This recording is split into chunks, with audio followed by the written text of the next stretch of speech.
What a wonderful way to start the day, right?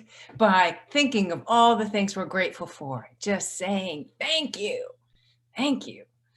Woo. Okay, good morning on this gorgeous, gorgeous day. So I want to share a little experience of when I was a teenager, like 14 or 15. I had a room to myself.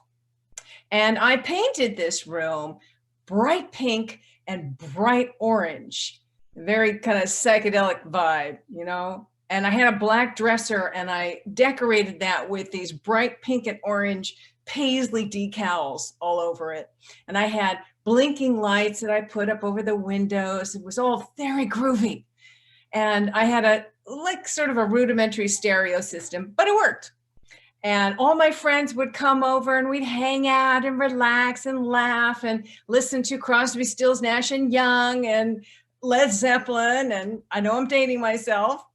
And my mom, God bless her, was very tolerant, really, of this whole thing. And she would allow me to have my friends in and close the door. She would peek in on occasion, right? Little surprise visits, just like I did with my kids. And I remember one night, a friend of mine brought over patchouli incense. Ooh, that was like so exotic. What is that patchouli incense? It was so cool. And so we lit that. And, I think there was a boy there and we were kind of hanging out on the ground. And maybe the boy, who was not my boyfriend, just a boy, had his head on my lap or something. It was innocent, but it could look different. So my mom decides that's the moment she's going to make a little surprise visit. And she opens her door and she says, "What's the meaning of this? What is the meaning of this?"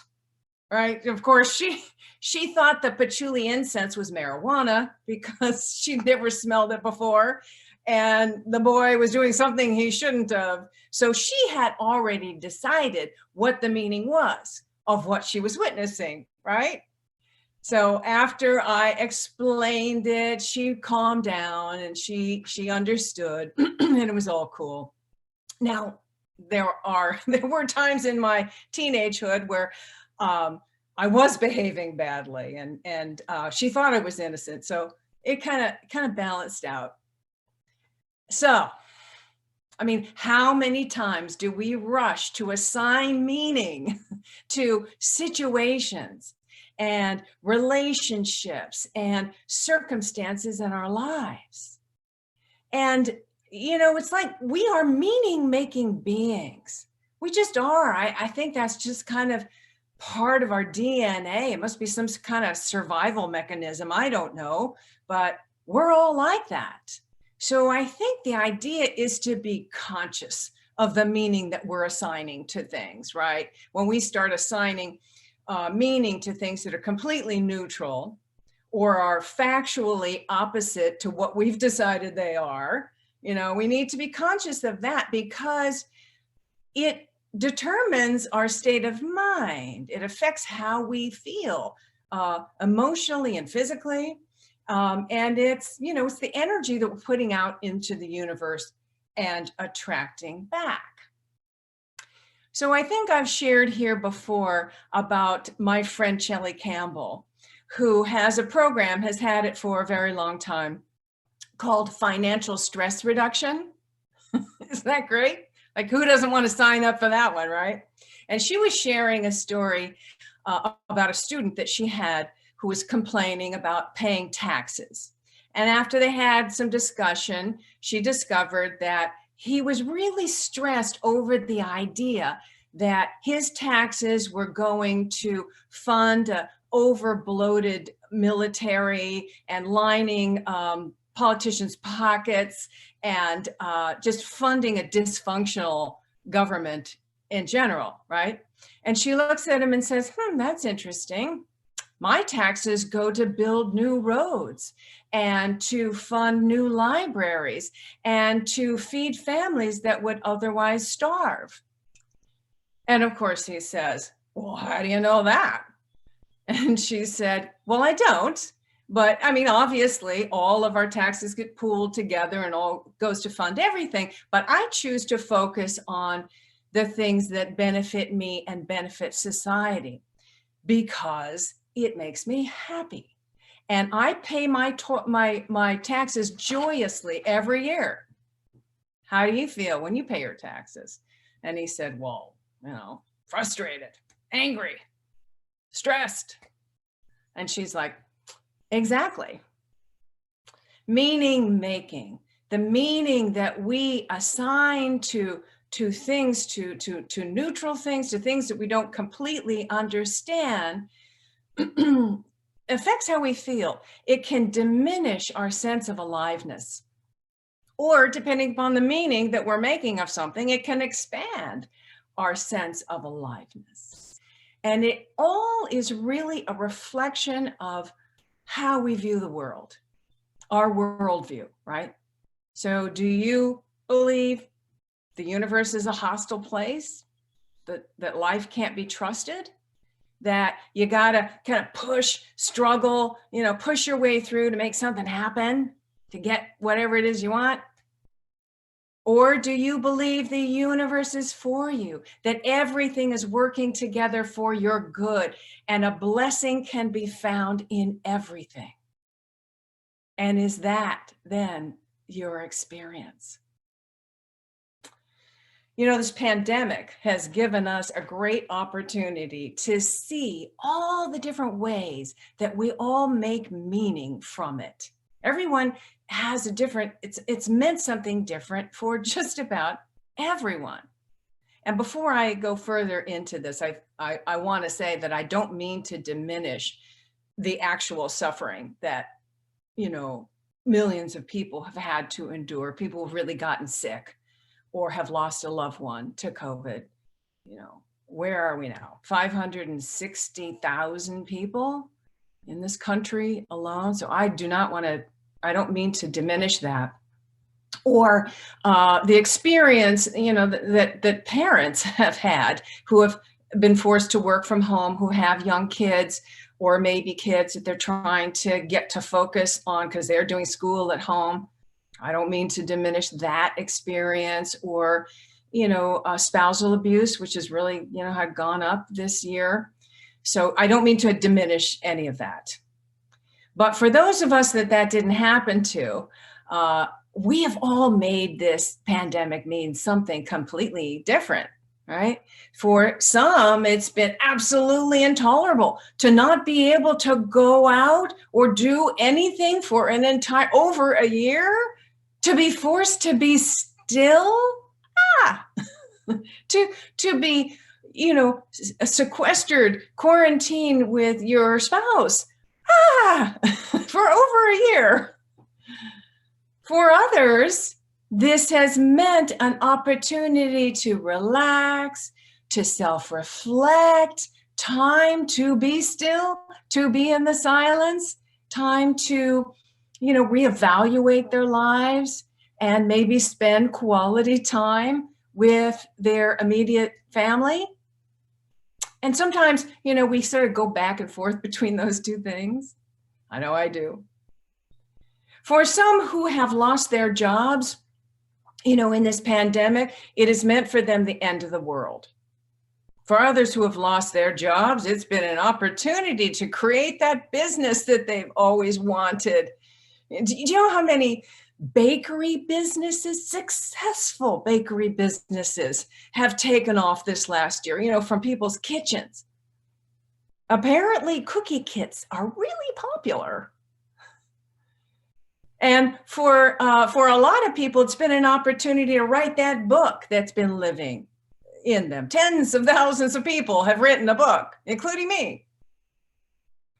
For many of us, this pandemic has been a giant wake-up call, right? The wake-up call to all of the unsustainable ways that we have been living, the unconscious ways that we have been living. We've just kind of seen the devastation of the unconscious ways of living. For others, it's meant a punishment from God for being a miserable sinner. For others, it's the beginning of the end times. For some, I hear it's this thing called the plandemic, like it's somehow planned for reasons I'm not clear, but something about destroying businesses or implanting tracking devices in your body. I'm not sure I get that one, but they believe it, right? So you can see how this same event, we can view this same event from so many different ways, so many different ways that we all make meaning from it. And again, it sort of is a reflection of our worldview. And that worldview is fed by our family, by our friends, church, what news programs we watch, what internet chat groups we're participating in, what rabbit holes we have fallen down into, and how far down, right? It's meant something different to so many different people. How about this? How about we consciously decide what we want it to mean, independent of any kind of influence, right? How about we decide, we check in with our inner guidance and really connect with that divine guidance. And from that, we choose what it means. How about we choose to see it all from the highest possible perspective, not just this pandemic, but everything in our lives. When we are conscious about what we're doing, we get to decide what something means. We can choose. And our choice, again, not only affects how we feel, but our experiences going forward. Hey, we're creating this, right? We are co-creators. And we have the power to call forth good in any situation, any relationship, any circumstance in our life. Paul Hasselbeck says in his book, A Point of Power, he says, it is because of this innate reality, this innate potential, that we can bring divine order out of any event or situation, not because the event or situation is good or in divine order in and of itself, but because each of us is God expressing and has the potential to bring good and divine order from any event or situation. Each of us is a point of power as God expressing. Breathe that in for a moment. And think about a situation in your life that is either causing you worry or, you feel like you're struggling through. Bring that to mind. Close your eyes if that feels good to you and just breathe.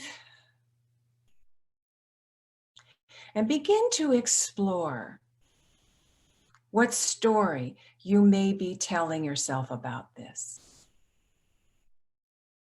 What have you meant it? What have you made it mean?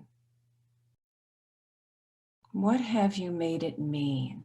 And see if you can get anything that bubbles up to your consciousness that clarifies it. And how does the story you've told yourself of what you've made this mean, how does it make you feel? Frustrated? Angry? Limited? Constricted? Hopeless even? Or does what you've made this mean fill you with peace, with joy, a sense of expansiveness?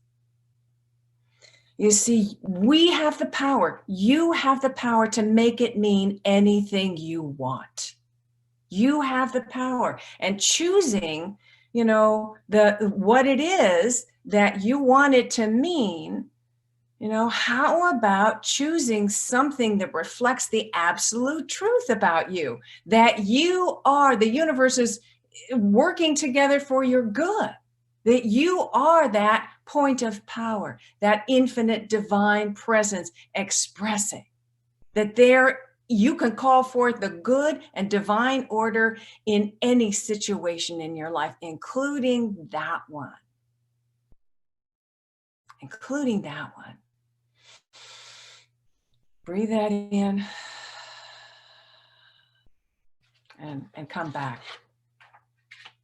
So this Thursday is not only my twin daughter's birthday, 2 girls turning 22 on the 22nd. It's pretty special for us. But I know there's other things to celebrate on April 22nd, right? Most of us know that April 22nd is Earth Day, an opportunity for us to celebrate this glorious, precious Earth that we are so privileged to live on, to be a part of. We're so privileged. So talk about meaning making. You know, for centuries, all through the Industrial Revolution and the technology revolution, humanity, most of humanity has made it mean one thing. The earth has meant one thing: a repository of natural resources to exploit, right? To exploit in order to become more civilized, to fuel progress. Remember that was a big buzzword, the mid-century buzzword, progress. Here we are, progress. And of course, native peoples never shared that same meaning with us at all. But many of us, we grew up with that, right? We learned it. I know I learned it in school. I'm sure many of you did too, that's what this planet means. That's what Earth is for, right? Until we started seeing the devastating effects of such unsustainable ways of living, and factories dumping their waste and their chemicals into waterways. And then we start seeing, you know, rates of cancer going up in children who live around those polluted waterways, and the air so polluted we can't breathe in some cities. And then we began to think again, right? And an environmental movement was born. And so now we're beginning to shift what the planet means. Not all of us, right? But many of us. We have a new meaning for what the earth is for. What is the earth?